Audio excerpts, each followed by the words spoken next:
สบายดีท่านผู้ชมที่เคารพทุกท่านมื้อนี้ข้าพเจ้าจะมาเล่าเกี่ยวกับความขัดแย้งหรือว่าความตึงเครียดระหว่างอิหร่านกับสหรัฐอเมริกาในตะวันออกกลางให้บรรดาท่านผู้ชมได้รับชมรับฟังนำกันอีกเทื่อหนึ่งท่านผู้ชม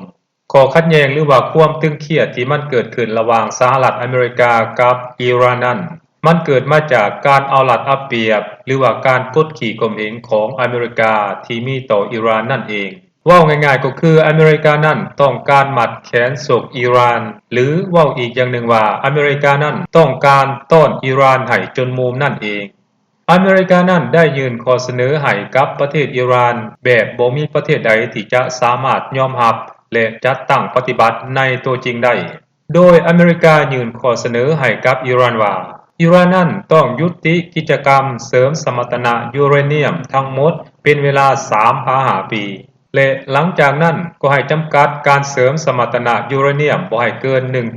1.5% นอกจากนี้อิหร่านต้องส่งมอบยูเรเนียมเสริมสมรรถนะ 60% ในจำนวน400กิโลกรัมทั้งนี้อเมริกาให้เหตุผลว่าเพื่อรักษาความมั่นคงในภูมิภาคตะวันออกกลางและในทั่วโลกแต่ข้อเสนอของสหรัฐอเมริกาที่เสนอต่ออิหร่านนั้นบ่มีการยกเลิกมาตรการความบาดใดๆทั้งสิ้นที่ในเมื่อก่อนนั้นสหรัฐอเมริกาได้ทำการความบาดด้านต่างๆต่อประเทศอิหร่าน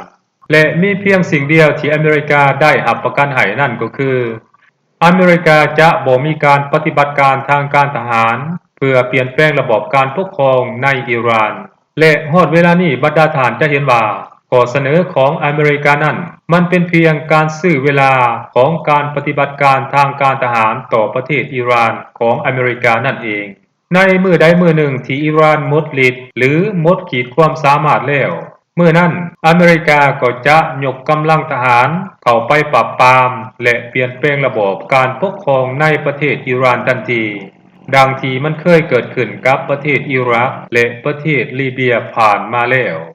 ตอนนั้นอเมริกาเองก็ได้ยื่นข้อเสนอหรือให้คำมั่นสัญญากับประเทศอิรักและประเทศลีเบียในลักษณะแบบเดียวกับยื่นข้อเสนอให้กับอิหร่านในตอนนี้แหละท่านผู้ชมแต่สุดท้ายแล้วอเมริกาเองก็ได้ยกกำลังทหารเข้าไปปราบปรามและโค่นล้มระบบการปกครองของ2ประเทศนี้ลงจนได้ท่านผู้ชมและก็บ่มีสัจจะในหมู่โจรเหมือนเดิมฉะนั้นจากตัวอย่างที่มันเกิดขึ้นนั้นอิหร่านเองก็ได้ปฏิเสธข้อเสนอของอเมริกาไปเป็นที่เรียบร้อยแล้วเมื่ออิหร่านปฏิเสธข้อเสนอของสหรัฐอเมริกาเพื่อให้ปฏิบัติตามแล้วอเมริกาเองก็ยังบ่กล้าปะทะกับอิหร่านอยู่ดีเพราะกองเรือที่ลอยลำและฐานทัพอเมริกาอยู่ในตะวันออกกลางนั้นแม้นอยู่ในรัศมีการโจมตีของอาวุธอิหร่านทั้งหมดถ้าว่าอเมริกานั้นเปิดฉากโจมตีอิหร่านมื้อใดเมื่อนั้นกองทัพเรือและฐานทัพสหรัฐอเมริกาในตะวันออกกลางนั้นก็คงจะถูกอิหร่านถล่มอย่างราบคาบเป็นหน้ากองอย่างแน่นอนท่านผู้ชมเมื่ออเมริกาประเมินเบิ่งแล้วอาจได้บ่คุ้มเสียฉะนั้นเวลานี้อเมริกาเองจริงยังบ่ฮู้ว่าจะเฮ็ดแนวใดกับประเทศอิหร่านดีสิกลับบ้านมือเปล่าก็อายชาวโลกเขาเพราะจะเฮ็ดให้เกียรติศักดิ์ศรีของอเมริกานั้นลดลงอย่างหลีกเลี่ยงบ่ได้แต่ถ้าจะโจมตีประเทศอิหร่านนั้นผัดย่านถูกสวนกลับและอาจเฮ็ดให้ลูกน้องของตนในภูมิภาคตะวันออกกลางนั้นตายเป็นเบื่ออย่างแน่นอนท่านผู้ชมฉะนั้นสิ่งที่อเมริกาเฮ็ดได้ในเวลานี้นั่นก็คือพยายามสร้างวาทกรรมใช้วาทกรรมข่มขู่ประเทศอิหร่านไปในรูปแบบต่างๆนานาทั้งนี้ก็เพื่อเฮ็ดให้ประเทศอิหร่านนั้นมีความปั่นป่วนและมีความหวาดระแวงอยู่ตลอดเวลาอันนั้นคือสิ่งที่สหรัฐอเมริกาเฮ็ดได้ในเวลานี้ท่านผู้ชมสบายดี